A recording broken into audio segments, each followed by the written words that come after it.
بیا هم ستړي مه شئ دوستانو په خیر راغلی لمر ماښام خپرونه ده یو ساعت به موږ تاسو سره یو په دې خپرونه کې په یو ساعت کې به موږ خبرې اترې هم لرو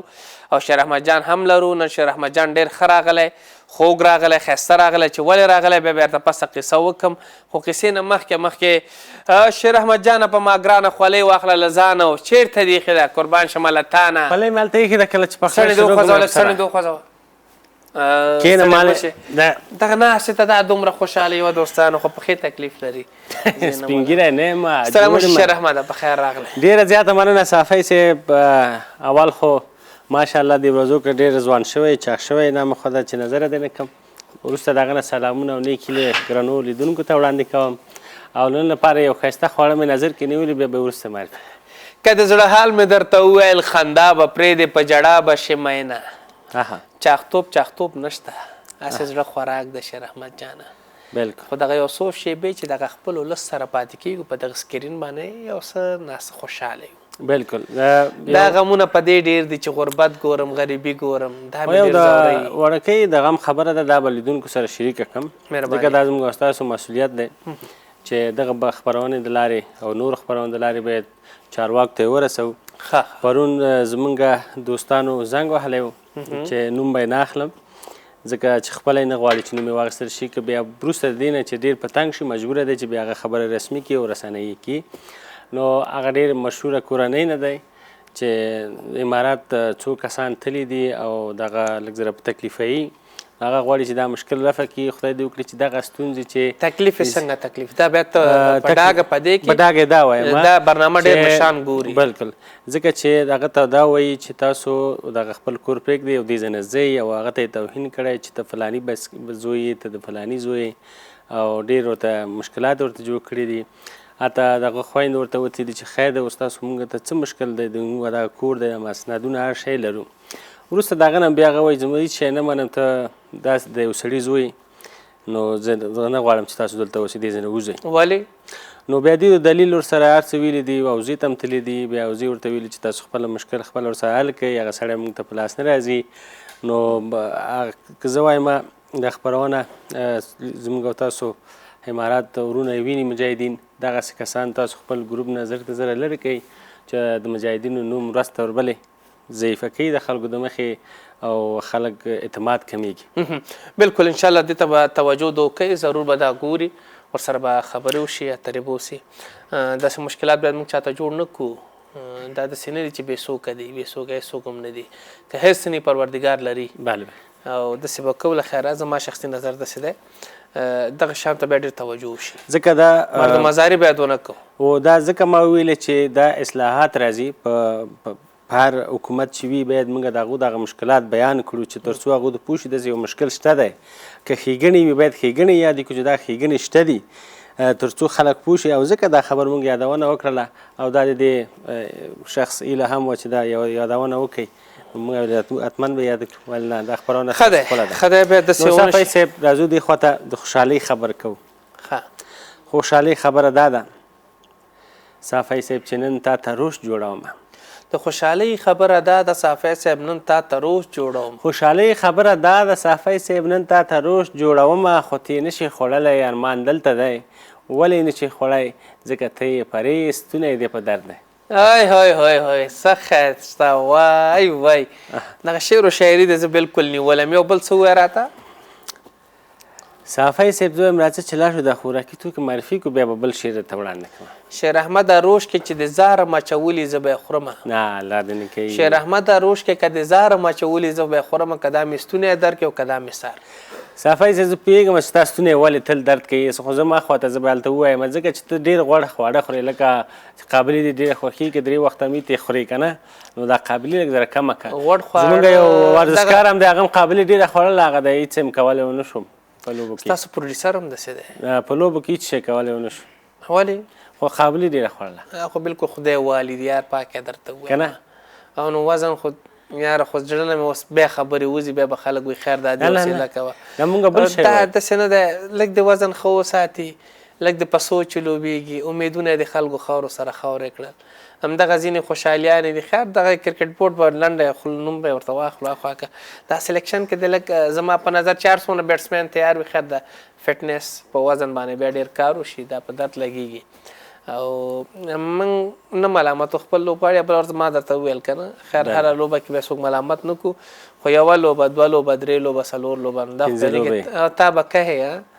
موږ ډومسټک کې ښه لوبغاړي لرو ښه ټیټډ لوبغاړي لرو چې وګورې هر یو ځان ته وایي لکه هغه نه مثال دغه رحمان الله ګربز ورته وایي که نه دا هم د دغه لوبو نه راجګ شوي دي. نو زما په نظر په دې د لږ فکر وشي. نور ټیمونه چې دي صافی صاحب ډېر ښه اوپنران لري او که دغه داسې اوپنران لري چې مثلا چې راوځي حتما پارټنرشپ اقلا 50 منډې کوي په 16 ورځو کې ځکه هغه هم تیزې منډې داسې نه سلو منډې که د سلو منډې وکړې ته نو چې شپېته باله ډاټ کوې په شپېتو بالو باندې خو خامخا ته نشي کولی چې 200 ټارګېټ پرېږدي. تاو که موټر راځه ما تلته کین سندره وایي زه راځم. نو صافی صاحب نن فرمایش راکړی دی او لیدونکو هم دغه هیله وه چې موږ ته استابیرو ووایه. استابیرو نو بس دی نو لیدونکو له نور استابیرو نه وایي وایي د دې 2 ودونه شوي درېیم پې کوي پروردګار د په خوله برکت که شیر احمده وایي د صافی صاحب 2 ودونه رب دې وکړي چې دغه څلور راته وکړي څلور که نه 2 خو لا خو درک نه که لګېږي که نه لګېږي خو څلور راته وکړي څلور تاسو د څه شي ښځه نعمت د خدای دی دا به څه نه وایه دا ګیلاس هم درته راوړم شیر احمده کله کله دې بېسوره کېږي غوندې دا ولې داسې یو قسم یې صافی صاحب کله چې تا ته د درېیم واده خبر کوم بیا ما ته همداسې یو قسم یې نو ته خو دا د په خوله په دې چینګه که چې خدای خو دې اوس یوه راکړي نو بیا به 2 سره هم ګورو 3 سره به هم ګورو 4 سره به هم ګورو. شیر احمد جان نن غوښه راوړې ده ورسره کچالو یې ځې تشریح کړم. صافی صاحب زه وایم ته به په تکلیف شي 1 کیلو غوښه ده بالکل ټوټه یې کړې ده ټوله په یوه اندازه باید وړه شي پاکه سوتره پرې مینځته په یوه اندازه نه جیږه او نه ټیټه ورسره څنګ ته 2 پیازه دي چې هغه په همیش اوبو کې ایښي چې دلته دا نور پیاز تولیدوي په دې اوبو کې او ورسره 2 کچالو دي چې دا د روش لږ زره غټ راغېستي که زموږ لیدونکي واړه واړه واخلي ښه ده خو زه بیا دا 1 کچالو په 4 حصو تقسیموم که تاسو یو دانه یې واچوئ مشکل نشته. نو زه وایم ورسره 4-5 دانې رومیان دي د اندازې په هغه باندې که نه بیا ګشنیز هم دی ورسره څنګ ته ایښي دي ورسره د ګشنیز ورور اوږه ورته وایي مرچ هم دي پکې مرچ هم ورسره دي او بیا به 2-3 لیمو هم پکې استفاده کوي ما نه دي چې لیمو دي چې شی دی خو په روش پخولو باندې زه خپله هم ښه پوهېږم. نو شیر احمد جانه موږ به دا ټول یو ځای کوو بالکل دغه روش چې دی زه تشریح کوم مهرباني سي استاد مې ته پرېږده شاګرد دی ووایي مهرباني ټول به دا سره یو ځای کې په یو دیګ بخار کې سر به پې تړې له پاسه کې ما په نظر زما شخصي نظر دی خو تا بیا بیل پېتا نه مو له پاسه پې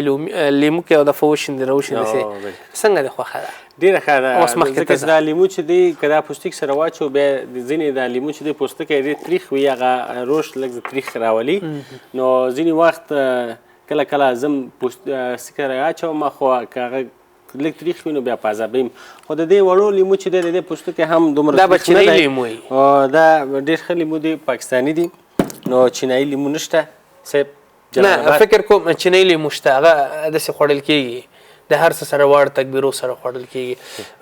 زراعت کې د کار نه دی کړی زراعت کې نه ولا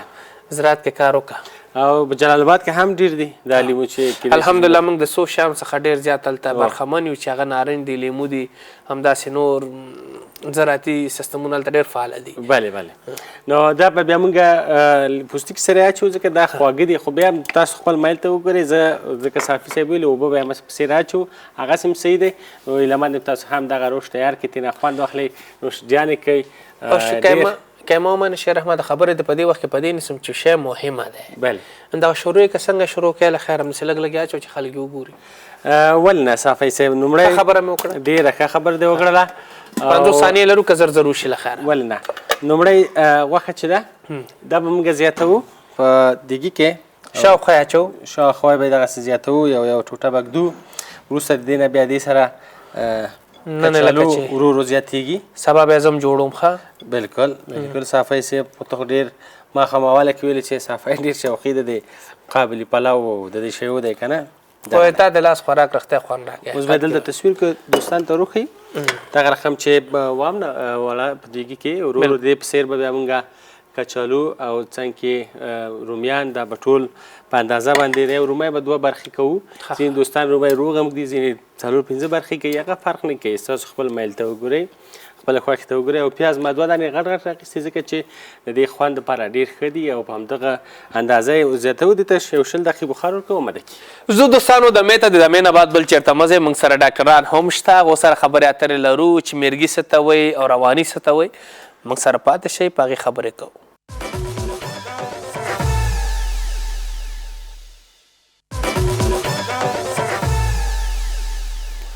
بیا هم ستړي مه شئ دوستانو، په خیر راغلی. بیرته راوګرځېدلو، خو لږ چې موږ دلته په دې وقفه کې خبرې کول مهمه دا وه چې استاد باندې نو دلته چې هم اما استاد دی اصل کې، زما د مکتب استاد پاتې شوی یم داسې ونیسه. نو په ځینې نورو مسایلو کې چې د ما سره برخه اخیستې ده او یو د استاد په حیث ما ته د مشوره ډېره ښه راکړې، نو زه دلته په دې استاد وایم. ډاکټر صاحب محمد خادم حبیبزی دی را سره چې نن به د میرګیانو په اړه همداسې نور څه تکلیفونه چې دې سره وصل دي دې په اړه به خبرې کوو. ډاکټر صاحب ستړي مه شئ، په خیر راغلی. خولې ته مې ډېر استاد راځي، مسخت بخښنه ډېره کوم. خواهش کوم صافی صاحب. سلامونه احترامات تاسو ته وړاندې کوم، درنو همکارانو ته او درنو لیدونکو ته. هیلهمند یم چې روغ جوړ سوکاله اوسي او الله دې ورته خیر برکات ورکړي. استاد میرګي، اول دا چې میرګي یو قسم دی، څو قسمه دي، څو ډوله دي، د څه نه پیدا کیږي. په دغه موضوع باندې به خبرې وکړو. اکثریت کورونو کې په دغسې مریضیو باندې خلک اخته دي چې دا داسې یو مریضي ده چې انسان په خپل واک کې به بالکل نه وي. نو شروع وکړئ چې دغسې معلومات موږ هم ترلاسه کړو. صافی صاحب ډېره ښه پوښتنه دې وکړه. میرګي یا سرعه په دري ژبه کې ورته وایي، موږ په پښتو کې هم داسې خاص نوم نه لري، خو بیا موږ ورته وایي میرګي، او په انګلیسي کې اپیلیپسي ورته وایي. نو میرګي دا یو عصبي ناروغي ده، دا د اعصابو مربوط کیږي، دا نیورولوژي مربوط کیږي. میرګي په مجموع کې هغسې یو حالت دی چې کله په مغز کې په نامعلوم ډول سره هغه د مغز برقي سیستم چې دی، چې هغه حجراتو ته هغه خاصې حجرې د مغز چې دي هغه باید په یو منظم ډول سره تحریک سي، تنبیه سي، تر څو چې حرکات، سکنات، خبرې، ناسته، پاسته، دا ټول دا کنټرول کړي. نو کله چې په حجراتو کې د مغز په حجرو کې یو نامعلوم ډول ناګهاني ډول موږ ورته وایو تنبیه او تحریک منځته راشي او چې دغه جټکه منځته راشي د خپله حجرې، نو دغه نورمال حالت چې دی چې ناسته، پاسته، حرکات، دا یو نورمال حالت د بدن دا له منځه ویسي په ناګهاني ډول سره، یعنی په یو دمي ډول سره دا له منځه ویسي او سړی په ناګهاني ډول سره راولویږي په مځکه او خپل شعور، خپل د فکر او ذهن دا له لاسه ورکړي او خاص اعراض چې دی هغه وښیي، هغې دې ته موږ میرګي وایو. چې دا په مجموع کې خپل بیس او اساس لري، اسباب لري. نو هغه اسباب باندې به انشاءالله به سره وغږیږو. اساس پیدا کیږي سره د ستاسو د پوښتنې په مطابق سره د دې اسباب ډېر زیات دي. تقریبا 15 تر 20% پورې دا نامعلومه دي چې هیڅ معلوم نه دی چې دا له څه شي پیدا کیږي، او تقریبا 80% چې دي دا اسباب ستدي معلومدار دي چې تومورونه، د مغزي تومورونه دي، مغزي ضربه ده چې چا په پخوا ضربه په مغز باندې لیدلې ده، یو ځای نه لوېدلی دی، سر یې مات سوی دی یا مات سوی دی، هېڅ وینه یې نه ده کړې، داسې هغه موږ چې پښتو کې ورته وایو چخپیت سوی غوندې دی که نه، یو ځای نه لوېدلی. او بله دا دی چې په ماشومتوب وخت کې دا کس چې په میرګي باندې مبتلا کیږي، مبتلا دی، په ماشومتوب دوره کې د باندې ډېر قوي تبه راغلی ده، مغز یې میکروبي سوی دی. په وخت د حاملتوب وخت کې چې کله دی د مور په نس کې دی، نو ضربې لیدلې دي، وینه صحیح په مغز ته نه ده رسېدلې. په مجموع کې دای اساس او بنیادونه دي چې د دغې په اسبابو باندې کیدی شي چې میرګي منځته راشي. او په همدې شکل سره میکروب دی، د مغز میکروب هم سبب کیږي چې یو چا مثلا میننجایټس تیر کړی، کیدی شي وروسته یعنی التهاب د پردو د مغز چې موږ ته څوک میننجیټ سوی دی، یعنی لاس او پښې شخ وړال دي او تبه لري، دا د میننجیټ راځي. نو یو چا په پخوا میننجیټ تیر کړی، نو کیدای شي وروسته دی په میرګي باندې ناګهان حملو باندې دوچار سي ناست ده یو ځای کې بس تنبیه سي حمله پر رایسي 15 دقیقې 4 دقیقې یا 2 دقیقې لاسو پکې شخ ودرېږي خولې نه قف رایسي او بیرته دی احیا سي یعنی بیرته دی خپل عادي او نورمال حالت ته راوګرځي. دې ته د اسباب دي چې دغه لوجې میرګي کېدای سي فعلا کوم تحقیق سوی دی دې لوجې پیدا کیږي. استاد ځینې میرګي تکلیفونه دغه د جملې څخه زما هم یو وړوکی وراره دی کله دریم منزل نه غورځولی او یو دفعه دریم منزل نه غورځولی خو خوشبختانه چې لاندې دغه ځای چې بالکل نرم او د پټیو موږ تاسو خو د کلي او دغه خلک یو نو دغه پټیو کې غورځېدلی خو هغه پټي نوي نوي د پلار مې اړولي ول نو هغه نه بعد داسې نور ځای کې اغزیو کې غورځولی او دا کله کله پرې راځي که نه یا خفه شي یا حملې صافی صاحب چې دی د میرګي حملې د شدت د مرض ته مربوط کیږي چې دا مرض څومره شدیده دی. که چیرې ځینې وخت داسې کیږي چې په ورځ څو ځلې 15 ځلې 6 ځلې 7 ځلې 8 ځلې د حملې په راځي ځکه چې دا مغز سیستم ټول خرابه سوی یعنی دا مغز تحریکات چې غیر نورماله سوی او مختلفو ځایونه دا تحریک کیږي هغه نورماله حالت د مغز چې دی هغه له منځه بیایي نو دې د وجې د ټول فعالیت له منځه ځي. نو دا همغه پخوا چې کومه ضربه لیدلې ده د ستاسو وراره کوم ځای نه چې لوېدلی دی یا د مور زادي نه چې جینیټیک هم په دې کې ډېر رول لري چې کوم میندې کوم کورنۍ کې چې دا میرګیاني نسبت د هغه کسان چې میرګي باندې اخته کیږي دغه کورنۍ کې هغه زیات دي ارثیات پکې رول لري ارثیات شته دی. نو هغه کورنۍ کې چې میرګي نسته یو دم پیدا کیږي هغه کورنۍ کې چې د پلار و مور و سابقو د اجدادو د پلار له نسله یي نو هغو کې ډېر لیدل کیږي. نو دې د وجې حملات او واقعات چې دي دا په مختلف ډول په مختلفو حالاتو کې دلته د باندې راځي. کېدای شي مثلا ستا وراره ډېر سټرس لیدلی یو دم حمله پر راشي کېدای شي یو ځای بام سر ته یو حساس حالت ته تللی نو دی تنبیه کیږي تحریک کیږي. غذاګانې دي ځینې خواړه دي چې کېدای شي دی تحریک سي ځینې خبرې دي چې د باندې مثلا فشار راشي دی تحریک سي بس په مختلفو وجو نه دی کېدای شي تحریک سي او دا حمله پر راشي او په 15 دقیقې 4 دقیقې د باندې دغسې تشنج عضلي و درد و دغه شخي و خولې نه قف و زیاد شور ورباندې حاکمه سي تر څو چې دی دغه حالت نه بیا وځي لږ وخت نیسي. علاج یې څه دی؟ صافی صاحب د میرګیو په علاج که چیرې ووایو تقریبا دې ته ویلی دي چې میرګي علاج کم دی چې تر څو چې دا اصلا تداوي سي خو اوس وایي چې اگه که چیرې یو سړی 15 کاله دوا وخوري او بعد وروسته له 15 کالو نه دوا قطع کړي او یو کال د باندې دا حمله رانیسي یو کال بدون د دوا نه نو دی جوړ سوی دی. موږ دې ته وایو چې دی جوړ دی روغ دی خو دته دا ده چې باید په منظم ډول سره دوا درمل وخوري. بیا په دې کې دا تشخیص ډیر مهمه دی چې باید دا میرګي تشخیص سي ام آر آی دی سي ټي سکن دی عامل او اسباب دي چې دا باید ټول لري سي ترې رد سي که چیرې مغزي توموري چې د باندې دا حملې راوړي دا باید رسي که چیرې مثلا مغز کې یو سکتې مغزي کړي هغه باید رد سي مثلا یو چا ضربه خوړلي هغه باید رسي یعنی په مجموع کې دغه اسباب کم چې دي دا باید رد سي یعنی لرې سي تداوي سي. نو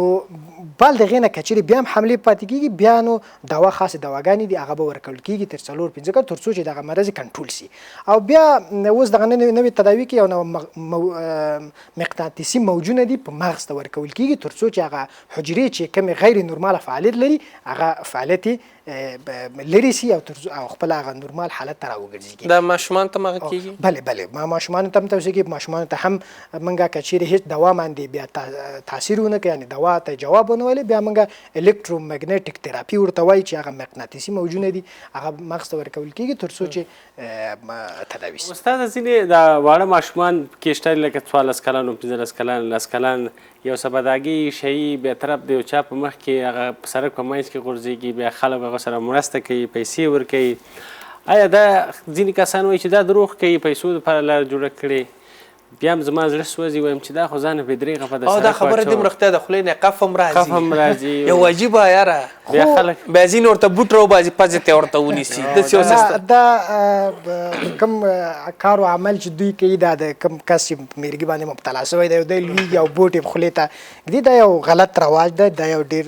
دا خو به دې لیدلي دي. دا مې لیدلي دي زما په خپله هغه په سترګو مې لیدلي دي مریض څوک. دلته شیر احمد د پوښتنې په مطابق سره موږ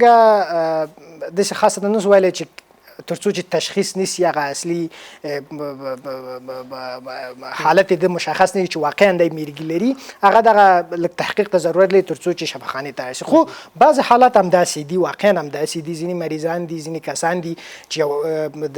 د یالې په څوکه ودرېږي دغلته د باندې حمله رایسي او دغسې هغه اعراض او علایم یې موږ ګورو شیر احمد جانه چې لاس و پښې شخ درېږي سترګې کې دا سترګې لکه وازې پاتې کېږي هغه حدقې د سترګې وازي او خولې نه قف راځي او داسې لړزه ورباندې راځي یا کوم شی چې لاس کې هغه هم له لاسه ځي لکه هګۍ وي هګۍ یې ماتېږي یعنې له منځه ځي مثلا نور څه شی چې اوبو شی خرڅوي هغه له منځه ځي. یعنې زه فکر کوم چې که چیرې دا واقعا وي هغه کس نه غواړي چې دغه کوم شی چې ورسره یې هغه له لاسه ورکړي. حتما یو حمله پر راغلی ده حتما داسې یو تکلیف یې درلودی چې داسې یو حالت ته په ناګهاني ډول غیر مترقبه ډول غیر خواهشانه داسې یو حالت ته بیرته راګرځو ډاکټر صاحب زو دمې ته خبرې لرو بیا سره واخلئ دوستانو دمه او د دمې نه بعد بل چېرته مزې موږ سره اوسئ نورې خبرې شته.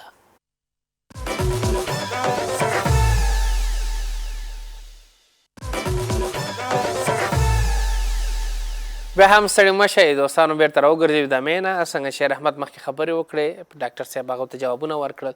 ځینې ماشومان چې په سړکونو کې یو شی نیم شی غورځوي یا هګۍ جوش کړي وي همداسې د غنمو څه دانې جوړې کړي وي داسې نور شیان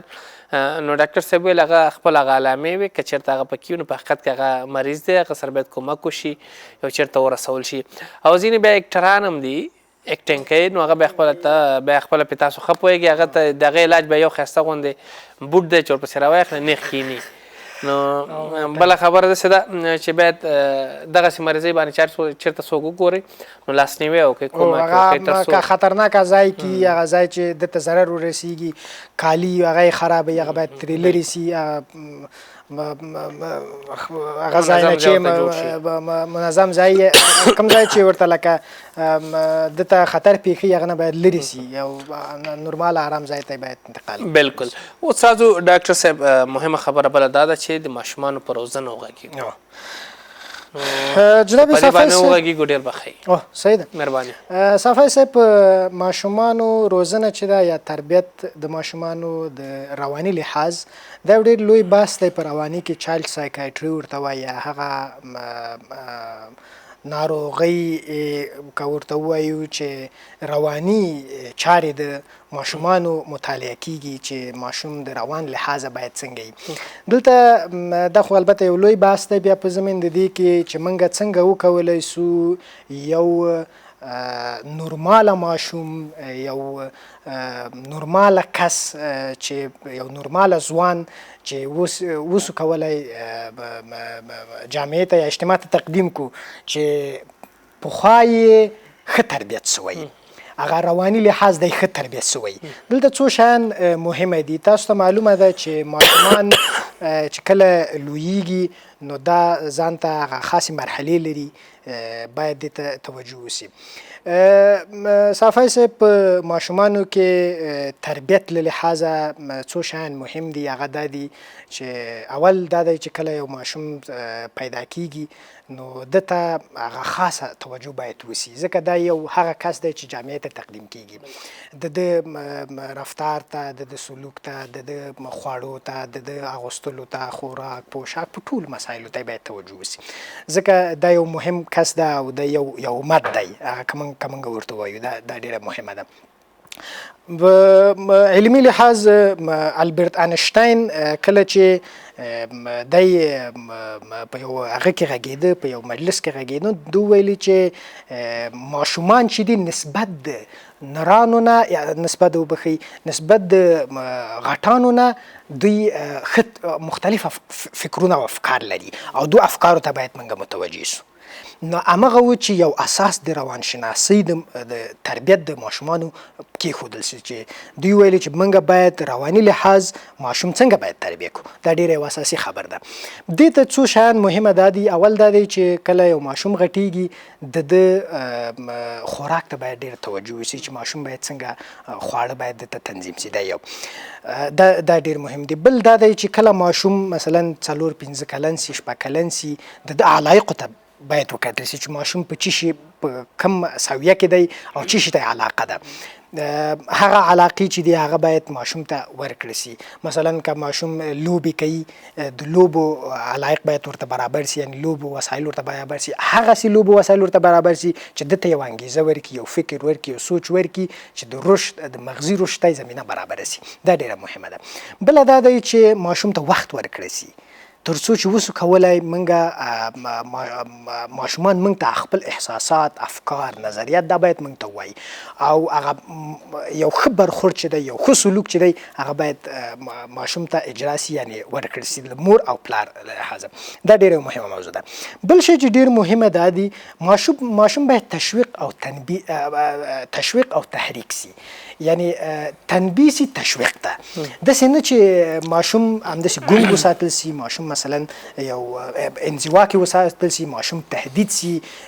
هیڅ وخت ورته ورنه کړل سي. دا شی ډېر مهمه دی په ماشومانو په تربیت کې. البته ډېر مسایل نور هم دي چې ستاسو د پوښتنې په مطابق سره موږ جواب وایو. خو ډېره ښایسته موضوع باندې د اشاره وکړه. ځینې خلک دي چې ماشومان خپل ډېر تهدید کوي، وهي په سپېړو باندې، خو زما په نظر دا خو بخښه نه وي. صافی صاحب ډېرې یو مهمه موضوع ده د ماشومانو په تربیت کې. ګورئ ښه موږ څو قسمه والدین لرو، یعنی مور و پلار لرو چې هغه د ماشومانو په تربیت کې ډېر رول لري. هغه مور و پلار چې پاسخګوی، جوابګوی، حمایهګري د ماشوم، هغه کولی سي چې د ماشوم اعتماد په نفس باندې ډېر اغېزه وکړي. یعنی ماشوم ډېر ښه اعتماد لاسته راوړي، ډېر ښه په اطمینان سره ځینې کارونه وکړي، مشوش ډېر نه وي، ډېر مضطربه نه وي، او ماشوم کولی سي چې هغه خپل ښه کارکردګي او چا د ښه خلاقیت وښیي. دې ته موږ پاسخګویه، هغه حمایهګر والدین وایو. یو بل قسم والدین دي چې هغه ته په اصطلاح د دري ژبه کې هلیکوپتري ورته وایي، هلیکوپتري والدین ورته، یا مادرای هلیکوپتري، چې په هر کار د ماشوم کې غرض لري. حاله دا مکه، هغه مکه، هغه وکړه، دا وکړه، چې دروازه د ولې قایمه بنده کړه، پیاله د ولې دلته کېښوده، دا دې ولې ماته کړه. دا یعنی په هر کار د ماشوم کې هغه دی. نو هلیکوپتري والدین چې دي دا د ماشوم په روان باندې، ماشوم په فعالیت باندې، ماشوم په کارکردګي باندې ډېر یو خطرناک اغیزه لري، یعنی بد اغیزه لري. ماشوم رشد نه پرېږدي، ماشوم احساسات نسی باندې، مور او پلار ناست دي، د یو خبره نسی کړی، نو دا معنی چې هغه د احساسات او عواطف ته ټول سپرس، یعنی دا معنی کنټرول. دا رقم والدین چې دا په ماشومانو په آینده جوړونه کې صحیح رول نسی لوبولی او د ماشوم په تربیت کې کمزوري دي. دا زه هیلهمند یم چې میندې او پلرونه په هر کار د ماشوم کې باید مداخله پرېږدي چې ماشوم څه شی کوي. یعنی موږ ماشوم هغه ته وایو چې د 18 کلنۍ نه ټیټ وي. نو په دغو سنونو کې کچیرې وي او د 8 کلنۍ یا 6 کلنۍ نه بره، نو دغه حالت کې باید ماشوم پرېښودل سي تر څو چې هغه خپل عواطف او احساسات بیان کړي. دریم والدین هغه والدین دي چې اقتداري دي، مقتدره، اقتداري دي، یعنی وایي چې باید هر کار یو ماشوم کوي باید زما نظر لاندې باید تیر سي، یعنی بیل زما د مشورې، بیل زما د خواهشه باید هیڅ کار دی حق نه لري چې وکړي. نو داسې والدین چې دي د ماشومانو د اعتماد په نفس کمزوري کولو کې ډېر رول لري. یعنی د دوی د ماشومانو اعتماد په نفس باندې ډېر بد اغیزه کوي، اعتماد په نفس کمیږي، ارزش کمیږي، ځان ته ډېر یو خجالت احساس ورکوي. دا معنی چې ځان خجالت احساسوي، چې یعنی کله چې یو ځای کې غږیږي فکر کوي چې دا مور او پلار مې دي، هغه داسې یو خبره ونه کړم چې د دوی په باندې بده ولګي، کیدای شي دا خبره دوی باندې بده ولګي، یعنی هغه د دوی ارزش ډېر د ده په ذهن کې. نو له دې د وجې دی خپل احساسات نشي بیانولی. نو زه هیلهمند یم چې دغه اقتداري والدین چې دا هم د ماشومانو په کمزوري کېدو او په ضعف کې دوی رول لري او دا د باید دې ته ډېر توجه وکړي تر څو چې داسې یو حالت ته دوی لاړ نشي. نو د دې وجې د ماشومانو په تربیت کې دا مسایل ډېر مهمه دي. بل مسله چې ډېره مهمه ده هغه دا ده چې اجتماعي او محیطي عوامل ډېر رول لري. ماشوم باید پرېښودل سي، اجتماع ته لاړ سي، خلکو سره روابط پیدا کړي، ناسته او پاسته ولري. هغه هم ښه خلکو سره هغه هم ښه خلکو سره داسې نه دی. یعنې موږ هم داسې نشو کولی ووایو چې په ټوله کې موږ ماشوم ازاده پرېږدو. نه، د ده بعضې کارونه چې دي، منفي مسایل چې دي، منفي خبرې چې دي، منفي کارونه چې دي، هغوی ته باید دی متوجه وکړو تر څو چې هم خپله اصلاح ته هم یعنې غاړه کېږدي او هم کولی شي چې دی رشد هم وکړي. دا ډېره یو مهمه موضوع ده چې دې ته باید توجه وکړو. ماشومان چې دي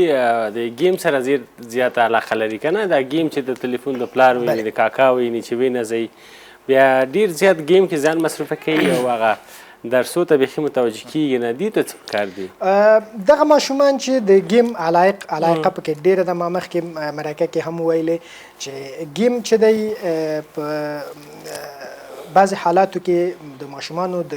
رشد او د ترقۍ او د پیشرفت نه مخنیوی کوي. یعنې ډېری داسې یو حالت راځي چې ماشوم بیخي هم د گیم ته معتاد سي، خپل درس، تعلیم، مثلا سبق ته، مطالعې ته، مثلا خپل ورزش ته، خپل مثلا اجتماعي روابطو ته، د کور کې کم تربیت چې کېږي. ګورئ یو شی چې ډېر مهمه دي شیر احمد جانه، تاسو ته به پته وي چې کله چې مور او پلار غږیږي، کله چې مور او پلار ناست او پاسته کوي، کله چې مشر ورور غږیږي، کله چې هغه یو علمي یو فرهنګي خبره یادوي، نو که چیرې ماشوم دغو شیانو ته توجه ونه کړي، نو دا د دغو تربیت نه، د دغه حالت چې مور او پلار او کاکا او کورنۍ اختیار کړی دی نه محرومیږي، نو دی په ګیم او هغه خپل لوبې ته دی مصروف وي. نو دې د وجې دغه لوبه او ګیم د ده په تربیت کې ډېر رول لري. که چیرې د لوبې ته مصروفه سي، نو د تربیت او د تعلیم نه وروسته پاتې کېږي. نو دې د وجې او اجتماعیتوب نه وروسته پاتې کېږي، رشد فکري نه وروسته پاتې کېږي، یوه ښه انګیزه، یوه ښه ایډیا نه وروسته پاتې کوي. نو دې د وجې گیم هغه په خپل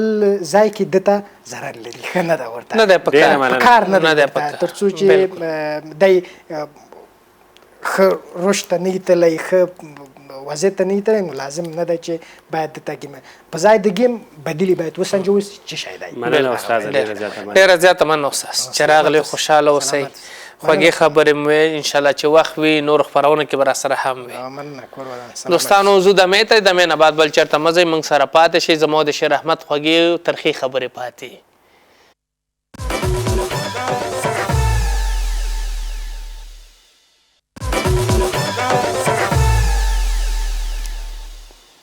سلامونه نیکي دي، بیا ستړي مه شئ لمر ماښام پروګرام ته. او په دې برخه کې موږ سره تکړه زموږ همکار چې تل تاسو یې خندولي، ستاسو په شونډه خندا راولي په هر حالت کې چې خپله که جګرخونه وي، که پریشاني هم زیاته لري، خو موږ تاسو ته خندا برخه کوي او همیشه وخت موږ خوشحاله ساتي. ریاض احمد شیری موږ سره نن پروګرام کې دی. ستړی م شي. شیر احمد مننه، سلامونه تا ته او عادي صاحب صافي ته، د دې په خاطر چې موږ هم راوغوتو خپرونې ته، او بس یو سلام خپل هیوادوالو ته چې هغوی په داخل کې دي او که خارج کې دي، هغوی ته دې هم سلامونه ورسیږي. او تل د لمر تلویزیون ګوري، ولې موږ کوشش کوو چې د لمر تلویزیون همیشه هیوادوالو ته داسې خپرونې ورکړو تر څو هغوی وګوري او هغوی ته یې خوند واخلي. ډېره مننه شیری لاله چې زموږ دعوت دې ومنه او راغلی. صافی صاحب ډېر خوشحاله دی او صافی صاحب ما ته ویلې چې ته نن به دلته کښېنې، مل صحیح دی، زه به کښېنم. د دوه شیرانو په منځ کې زه نه ځای. څنګه نه ځای؟ شیر احمد ریاض احمد شیری هغه ممثل دی چې نړۍ پیژني. په ټوکو ټکالو کې همداسې په سختو وختو کې د افغانانو په شونډو مسکا راوستل د ریاض احمد شیری لاله کارو. نو په عمر برکت شه، ځینې کارونه نور د دو د ستایلو دي او را روان کارونه هم شته، د دې په اړه به ترې پوښتنې وکړو. شیری لاله راځو، پوه شوی یم چې نوي نوي قدمونه مو نور هم ایښي دي، مخکې څه لرئ له خیره، په څه باندې کار کوئ، که د هیوادوال هم خبر شي. بلکل صافی صاحب محترم، یو خپرونې باندې کار شروع کړی له خیره، او غواړو چې په دغه وخت لنډ وخت کې یو پایلټ ورته ثبت کړو. نو ان شاء الله تعالی پایلټ نه بعد به ان شاء الله تعالی نشراتو ته ځي خپرونه، او هیوادوال به ګورو او کوشش کوو چې داسې خپرونه جوړه کړو چې د نورو ټلویزیونونو سره فرق ولري، او تر څو هم هیوادوال ترېنه خوند واخلي او د لیدو وړ شي او خلک مس نه کړي چې یاره واقع دا ښه خپرونه ده. شیرین لالا دا راته ووایه چې په داسې یو شرایطو کې لکه چې نوی حکومت راغی، جمهوریت لاړو، امارات راغی او ستاسو تقریبا یوه هفته ورته نه وه تاسو خپرونه پیل کړله، هغه وخت کې هم څه احساس درلوشتو؟ دا هر شی هم په زړه کې نه و ځکه چې نور خلک ډېر نو شیر احمد یو خبر ته موږ او تاسو خو عام ولسي موږ او تاسو کار کوو د دې په خاطر موږ خپل هیواد او خپل وطن او خپل هیوادوالو ته کار کوو. دا که څوک ځي او که څوک راځي هغه د هغې خپل کار ده، خو موږ خپل وطن ته او خپل خلکو ته کار کوو او موږ همیش کار کوو او د دې په خاطر کار کوو تر څو موږ دا مسلک ده. نو موږ نشو کولی که نه هغه دغه دې ویل یا بل ورځ یو دوه دانې په دې لاره تېرېدم یو دوه دانې سپیان ول که نه مخکې به چې تېرېدم ډېر داسې غټ غټ ول، اوس هغه سپیان هم چې وچ داسې لږ ډنګر شوي غوندې دي که نه، یو دانې چې ما ته چې نیغ نیغ بل ورته کتل چې که نه ما داسې ما ته پکار ده چې زموږ باندې خوله وانه چوي وروره موږ چې یې کړې نیول موږ چې یې نه دي کړې. خبره دا ده شیر احمده موږ او تاسو هېڅ شی موږ همیش کوشش کړی کوشش هم کړی تر څو خپل هیوادوال یو 15 دقیقې د هغې په شونډو خندا راوړو، هغې لږ خوشحاله کړو. نو دغه په خاطر هم کار کړی او د هیواد هغه ناخوال هم راغونډې کړي دي د طنز په قالب کې بیرته هیوادوالو ته ورکړي دي. یو خبره ډېره ښایسته اشاره وکړه شیرین لالا قصه وکړه خیر ده کومه نن ما لپاره قصه وکړه هغه دوه سپیان چې پروت ول منځ کې نه ما بل ورځ مال واقع چې د مال زمونږ مال د نوي حکومت نه انسانان پرې د حیوانات هم ډارېږي ولې یو خوف تاثیرات لري که نه او اول مې دوه دانې سپیان ولیدل پوه شي د وزیر اکبر خان 15 سره کې پراته ول ته یقین وکړه منځ کې وډوکی پروت نه پوهېږم چې د کوم حکومت ته پاتې شوی هغه ډوکی د پخواني حکومتونو پاتې و که نه یو بل د ډاره نه شو پورته کولی یو بل ته اشارې کولی شي ولې پورته کولی ولې هغوی پوهېږي که نه مخکې به د چې غلا کوله سړی به پوه شي شا به دې ښودله خلاص اوس خو د سیده په سیده چا خبره نیول مخامخ ټولې دنیا ته هغه سپیان هم ډارېږي ولې هغوی هم عزت لري نور نو نه شرمېږي که نه. دغه شی شیرین لالا ستاسو دا پروګرام خو روان دی خفه نه شي او څنګ کې د دې پروګرام طرحه او هغه موضوعات به بیل وي که داسې میلمانه هم پکې شته یا خپله کرکټران به نیسئ؟ نو دا د وخت راتلو سره به انشاءالله هیوادوالو ګوري ولې دې خپرونه کې هم میلمه موږ لرو نو یو څه متفاوته به وي د دې خپرونه نه یو څه چینجز به لري. ډېر څه د دو په قدمونو باندې موږ تللي وو هغه دا دی چې دو په خپل ځان باندې همیش ډېر زیات حاکمه وي داسې خبرې نه کوي چې تر څو هیوادوال په دې باندې ودردی که ضمن کې دو دا کوشش اوس کړی چې خفه مه شي یا خفه نه شي دا یو خپرونه زموږ دا زموږ په یو ځای خپرېږي بل د دو خپل هغه وړتیا ښیي هغه استعداد ښیي په ضمن کې چې هم هغه مخکې وړي څنګ ته ورسره دو کوشش کوي چې یو بل داسې خپرونه وي چې زموږ هیوادوال هغې سره بیا هم مصروفه شي لږ وخاندي خو فارمټ یې فرق کوي. صافی صاحب محترم یو شی ده شیر احمد د دې په خاطر د نورو لکه د نورو ملکونو کې یا د نورو دنیا د خلکو خندول ډېر اسان کار ده ولې هغوی فقر نه پېژني غم نه پېژني ژړاګانې نه پېژني نو اتانو خبره نه وي که نه دوی چټي ورته چټي ورته خاندي خو د افغانانو خندول یو اندازه مشکل ده ولې دوی وروره فقر کې ژوند کړی دی همیش ژړېدلي دي همیش بېچارهګانو مشکلات لیدلي دي نو د دوی پختۍ ته هم چې ګوتې اړمې کړي یقینو که پوه شي خندا ډېره مشکله ده که نه. تا ته چا زنګ ولی لکه ما ته چا زنګ ولی نه ما هغه د یو بل ملګری او دغه دا ګوره دا شموګی دی دا نه بریدي ما دغسې 15 دقیقې چې کښېنه به ټنګ ټنګ ټنګ ټنګ او بله خبره دغه تحولات راغل هر څه بدل شول په دې خبرو کې ځینې په شخصي موضوعاتو باندې شیري یو خبره کړې وه چې 3 ورځو خبرې زما په دې ذهن کې تاویدې هغه داسې خبرې وي که په فکر دې کړی چې پرون مو تا پې بحث وکړو بالکل اصل کې موږ مړو یو شی ده اصل کې موږ مړو نو بس اوس هم ځان ته لږه انرژي ورکړه او بېرته ودرېدو اصلي خبره دا ده صافی صاحب مرګ ژوند چې دا د خدای په لاس کې ده او موږ او تاسو په دې خوشحاله یو چې شکر خپل ایمان وجدان ته خجالت نه نو دې په خاطر نه د چا حق خوړلی نه ظلم کړی نه یتیم غریب ژړولی او ډېره معتبره خبره وه ډېره معتبره نه همیش هم چې کار کړی انسانیت هم کار کړی ده نو دې په خاطر موږ او تاسو همیش به کار کوو بیا به لګیایي زه دا وایم خپل هیوادوالو ته که شاعر ده که شعر لیکي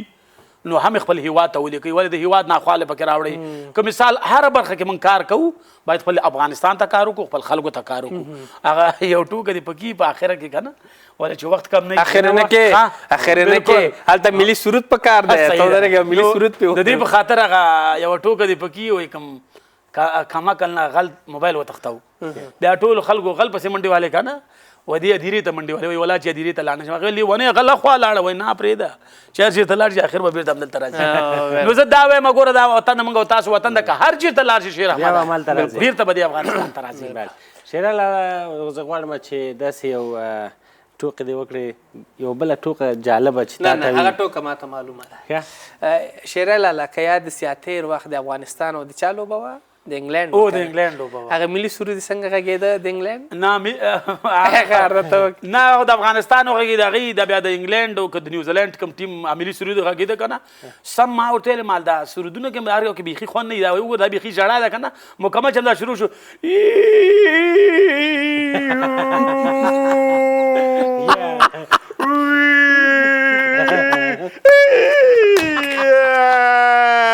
مال دا څه شو دا ټول همدا مال مکمله ټوله ژړا ما زه شکر واله کوي موږ وطن کې دومره غمونه دي سرود خو په خوشحالۍ د دې کې خوندواله نه هغه نور چې د لیدل او سره په چوکۍ چې ناست هغه هم خپله جوله هغې به سره ژړل و ډاکټر یو شی د شیر احمد واقع خدای دې افغانان چې دي ګوره زه دا به موږ منو چې افغانان یو اندازه تکلیفونه لیدلي دي خو یقین وکړه د زړه نه جوړ خلک دي نه بالکل او الله تعالی دې زوی هم دا هیواد نور همدغسې ارامه خوشحاله لري چې نور د دې وطن نه غمونه او مشکلاتونه ټول دغه ټغر ترې نه غونډ شي او خلاص شي. شیرای لالا راغلو ټوکې مو خو وکړلې کوم خوراکي توکي دې زیات خوښېږي لکه یاره شیر احمد ستا د لاسه خاورې خورو خو چې خالي تی پاخې نه خو بیا هم کم دې زیات ډېرې مهمې خبرې زما پاتې شیر احمد همیش خلکو لیدلی شیرای لالا چې په ټوکو ټکالو کې راغلی شیرای لالا جان حقیقت ته چې واوړو بالکل او موږ کله ویلی نه ده او څه تا ډېر ځوری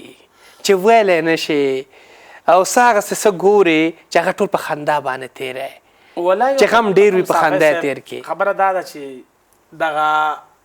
ممثلین یا دغه کمیډین چې ورته وي په خارجي لفظ کې موږ او تاسو ورته ممثل وایو که نه نو دا هغه خلک دي داسې فکر وکړه لکه یخچال غوندې ژوند لري وروره شاته اور بل ده خو تا ته اوبه یخوي بالکل ولې خپله په لکونو غمونو ګرفتاري بیچارهګان ولې موږ خو د دغې وطن خلک که نه یا کله ډوډۍ یا نه یا مثال ژوند ارامه یا نه مشکلات زیات دي خو موږ وایو چې نه هغه که موږ زړه کې اور هم بل د پروا نه کوي خو تر څو هېوادوال باید داسې پوه نه شي یاره شیرۍ خفه ده بالکل ولې که زه خفه شم خو بیا ټول هېوادوال خفه شول نو موږ کوشش کوو تر څو د دوی په شونډو مسکا راولي او 15 دقیقې ذهن ورته بدل کړو یقین وکړه بله ورځ یو چېرته ناست یو کونډه مور وله بېچاره غریبه زه په لار روان یم او ډېره ناامیده وه اولین ځلي مې په ژړا کې خندا ولیدله هغه ښځه ډېره ناامیده وله خفه وله ژړېدلې وله ځورېدلې وله ډوډۍ پسې هر چاته ویل چې ورور یو ډوډۍ ماته واخله خو زه ډېر لرې ځینه ولیدلم ته یقین وکړه چې زه یې ولیدلم په ژړا کې ما ولین ځلې خندا ولیدله شیر احمده په شونډو یې خندا راوړه داسې چې ما ته وکتل وایي دا خو همغه ده ای شیریا ودرېږه چې ودرېدلم په شونډو یې خندا راوړله زه هلته ډېر خوشحاله شوم ما زه خدای شکر چې موږ د هغه بندګانو کې حساب کړي چې زموږ په لیدو یو 15 دقیقې هغه ناامیده انسانان هم خوشحالېږي چې بیچارهګان د دنیا نه او د ژوند نه یو اندازه ستړي شوي دي هغه چارلي کسان ته د څه پیام دی صافی خو در یو بل شی مو وایم د شیرای لالا به شاید ستا پیام دی او زما د پیام نه پس یو مهمه خبره شاید دا چارلي ته چا وویلې چې ته کوم وخت کې جاړې بالکل هغه ورته چې کله باران نه چې زما وخت کې څوک ونه ګوري پوه شوې زموږ د کمیډینانو اصل دا ژوند هم داسې دی اصلي خبره دا ده داسې حساب د ما تا ته مخکې ویلی چې موږ او تاسو کوشش کوو چې په خپله برخه کې کار وکړو خپل هېوادوالو ته ولې که وی نه کړو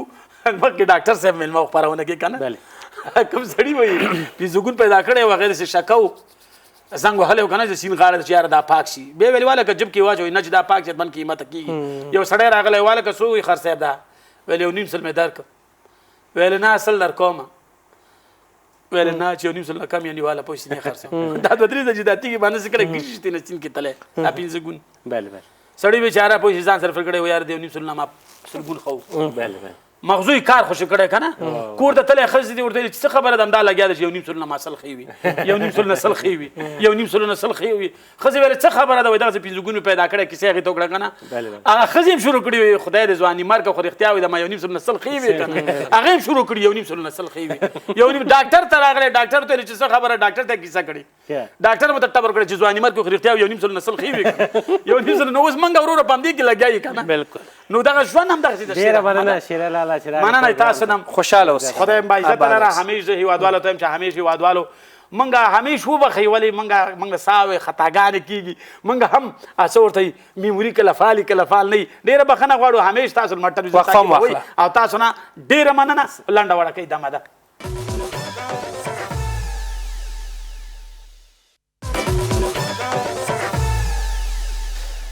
به هم ښه راغلاست دوستانو په خیر راغلی بیرته راوګرځئ ریاض احمد شعري خبرې مو واورېدې حقیقت کې هغه داسې څوک دی چې همیش کوشش ته په تلاش کوي چې زموږ هیوادوالو ته یو څه ښه برابر کړي نو همداسې شعر او شعر احمد دواړه لګیا وو زه په منځ کې نه ځېدم زه هلته ولاړم یو شعر لاړه په دې بل شعر مې زور رسېږي او که نه خبره نشته ښه دوستانو هغه زیار چې تاسو کړی هغه کوششونه چې تاسو کړي دي لمر ماښام لپاره هغه بې ځایه نه ځي نو خامخا هغه تصویران چې تاسو موږ ته رالیږلي دي زموږ په واتساپ شمېره باندې چې اوس هم ستاسو د تلویزیون په پرده باندې راځي نو هغه عکسونه موږ تاسو ته اوس درښیو کم ځای ته به ځو فکر کوم مشرقي خواته دا شیګل بر شیګل کوز شیګل همداسې ځه تر تورې بوړې پورې نو اوس به راواخلو بر شیګل ته او بر شیګل دی شیر احمده دې شیګلونو کې ما ډېر چکر والی وګوره ته دا درې وګوره دې درو کې همداسې راځه نو بره بره ځه چکر ووهه چې خوند درکړي دا څومره ښایسته ځای واه واه واه دا دې وکته تصویر ډېر ښه اخیستی خیر آفرین دې نه بعد تاسو رنګ مه ورکوئ که کوم تصویر کې څه فرق وي موږ خپل هلته جوړولی شو دا ډېر ښایسته طبي پټي دي دا پټي که ته د لرې ځای نه واخلې دا داسې منزل راځي دا اوس وګوره ته چې خامخا به هغسې یو عکس به موږ سره شریک شي دغه خوړ دی ډېر ښایسته شیګل اصل کې ویل کېږي په نورستاني ژبه کې اووه خوړونو منځته ویل کېږي او خوړونه په یو ځای باندې چې راغلي هغه ته شیګل دا ډیفوکس راغلی دی آفرین بیا هم خیر د کور ودان او شیګل نه به اوس لاړ شو مخ په کوم ځای ته ودرېږه وا زموږ د چین طرف ته او دې خوا چې دی درته وایي توره بوړه د تورې بوړې دغه ساحه ده او دې ته تر دور بابا پورې تللی یم او مخکې لا نړم خپل هم لا نړم نو داسې مې زړه نه غوښته بیا یوه ورځ به فکر کوم دا هماغه ځای ده زموږ سلیټونه را باندې هغه غوندې دي زورور غوندې دي چې صحیح نه ګورو که نه دا د تورې بوړې ځای باندې دا ماته داسې شیګل ښکاري دا پل دی او ځکه چې لندن هم دا د کونړ ساحه ماته ښکاري دا د بلکل هماغه ساحه ده بلکل هماغه ساحه ده ځکه دا د هغو نه معلومات کېږي دا د هماغه پټي چې تا ویل جګ ټیټ دي دا دي دا خو به چې د شیګل طرف ته وګورې ډېر خوند کوي هلته به څلېرې ساعته کې مثال داسې ووایه 8 ساعته هلته اور بلي ډېر مېمن نوازه خلک یې تنور کې اور اچولي ډوډۍ پخوي او کله چې اسمان وریځ وي او بلکل دا د تورې بوړې هغه ساحې دي چې ډېر ښایسته او دغه پل ته ګورې بلکل دا یو دوه کوره دلته پکې لیدل کېږي دا اوس وګوره دا پول وګوره او څومره ښایسته ونه نه یې هم استفاده کړې وه د پوله ته دلته اکثره کورونه یې دغسې تیږو نه جوړوي دغه د غر تیږې نه او دې نه جوړوي او ډېر ښایسته زندګي دلته ډېر ارامه داسې نه وایي چې څوک پسې دي او څوک پسې نه دي که نه ټول بېغمه خپل ژوند کوي بېغمه خپل ژوند کوي او یو څوک دی چې دلته لاړ شي او عکس ماته ویل چې زه یو چکر وهم خو خوشبختانه نو تر اوسه به تلی که نه به یې تلی دا وګوره څه ښایسته منظرې لري وا لکه واه واه ډېر ښه دا بیا دوباره هماغه عکس شو بل ځل نه اخیستی هو دا د خټو کورونه دا بودکي چې ښکاري دا زما د جانان کور دی د کچه خاورونه جوړ دی صافی صاحب په دا غره کې څنګه دي د خاوره پیدا کړې چې غنم یې کرلي ورته دا خو داسې ده ګور د الله قدرتونه دي بیرته راته وشه زه وایم هغلته یو چا خو ګوره هلته بل څوک هم شته چې شیر احمده بلکل زه فعلا همدغه ځای کې اوس ګرځم ته څه کله یې که نه ځکه چې کوم سیمې ته څوک ځي سفر کوي او هلته لاړ به شو بیرته کونړ ته کونړ کې بیا پیج درې ته لاړ شو زه یې له خیره پیج درې ته وای وای وای د کونړونو سیند ته ګور څه مستی کوي بلکل دا ځای مې ډېر خوښېږي واه واه واه داسې ښکار لکه د مرورې پل ښه دلته په کونړ کې یو ځای ده دغسې یو پل لري دا پیج دره ده دلته سیند دی او ډېر ښه انګل نه ورته تصویر اخیستی خو ای کاش دا اوبه نو جمع وړې روانې دي. بالکل ډېرې غټې اوبه دي، ډېرې غټې اوبه دي او دا همداسې په مستۍ کې روان چې څنګ ته ودرېږي درته خاندي. خاندي درته خو ځان پکې خطا نه کړي چې بیا په جړا کوي. دا شی پکې شته خندانه په جړا. دا ځمکې څومره ښې دي، اوبو لاندې د مکمله سیند ورته پروت دی، کله چې وغواړي اوبه کولی شي او دې سیمه کې ډېر ښه زراعت کېږي، ډېر په کم مصرف باندې دوی ته اوبه رسولی شي. او دلته چې شی لیکلي هم دي چې کور دی، کور دی، رښتیا سې نه دي لیکلي، کور دی. ما ویل چې سې لیکلي دي. دا غر څخه بوټي پکې بس د کوشش دې وکړئ چې رنګ دې نه ورکوي. جمال ناصر دا خدایوندي دا ځای ښایسته دی او دا رنګ دې ور نه کړي نور مخ ښکلی شي. دغه پول دی د لاندې پول غورځېدلی له پاسه دغه نو به بل پول ورته جوړ کړی دی. هغه پخوانی دی، پخوانی. دا ګلاب دی شیر احمد، دا ګلاب سره خو اشنا یې. و بالکل جیریبان دی وایي، جیریبان ګل. او دا جمال ناصر همیش په غوږو کې ږدي ځان. ډېره مننه کوو دې دوستانو نه چې تل عکسونه رالیږي د هر سیمې نه او ښایسته ښایسته انځورونه یې رالیږلي وو. څرنګه موږ کله ویلي چې د هر ولایت کې چې زموږ غږ تاسو اورئ او د هغې سیمې ښایسته ښایسته انځورونه موږ ته راولېږئ تر څو موږ لمر ماښام پروګرام کې شنبې او چهارشنبې تاسو ته خپروو. نو هیله مند یم چې تاسو کوشش کوئ لکه صافی صاحب چې ویلي عکسو ته رنګ مه ورکوئ، طبیعي کوم هغه څه رقم چې تاسو کامره کوم موبایل چې ښه وي په هغو کې عکس واخلئ او موږ ته راولېږئ، انشاءالله دلته بیا جوړېږي. دا د قندهار ده، څومره خواږه دي، سره انار د قندهار، زار زار ګل د نارنج د ننګرهار. فکر نه کوم چې دا خواړه ستا په یو ساعت کې تیار شي. دا تاسو وګورئ، دا انار هم زمونږ داسې دي یاره، خو معده تا ته بس ووایم چې ته داسې بوټي نه ګور راباسې روړې تا سره موږ هېڅ په همدې شیانو باندې جنګ دی او جمشید همیش په همدې خبرو باندې خفه وي. صافی صاحب خواړه خو ورو ورو د خیره تیار شوي دي. فکر نه کوم که دغه په دې یو ساعت کې بخار به زه وباسمه نو زمونږ روټ هم ورو ورو تیارېږي. دا به د خیره بیا زمونږ مېلمانه ښه لاړل پاتې نه شول نو دا به بیا موږ تیاروو، نوشجان کوو به یې. هیله مند یم چې تاسو هم همیشه وخت کوشش کوئ چې روش تیار کړئ، ترې نه خوند واخلئ. چېرته موږ په دې 3 دقیقو ټایم کې دا چک نه شو کړی نو دا داسې ته خلاص که. دا خو دوستانو ستاسو نماینده زه یم، زه به یې داسې لږ بوی کړم. بوی صحیح ده که نه؟